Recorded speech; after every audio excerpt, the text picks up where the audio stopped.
Hello everyone, in this video I'm going to show you how you can create a shine scanning effect in CapCut PC. So it's super simple, just add the video effect to your clip. For example, I'm just going to select task images to the right and just going to select effect and select light effect. So you can find flat scanning. This is new effect from CapCut and this is pro effect. You have to change first to be able to use this effect.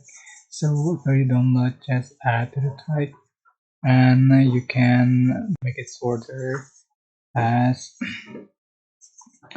according to the duration of the clip, and you are just going to copy paste, put on top the clip,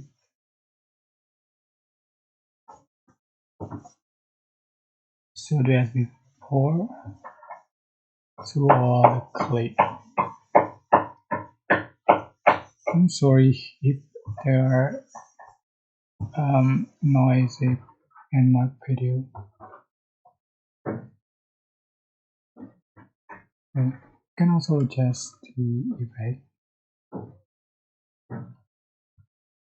right here, the atmosphere, blur, color, and then etc. So you can see for the final result, that's a cool effect I think, and you have to use it. I hope this tutorial was helpful for you guys. Don't forget to like, comment, share, and also subscribe. If you have any question, please leave in the comment section below. Thank you.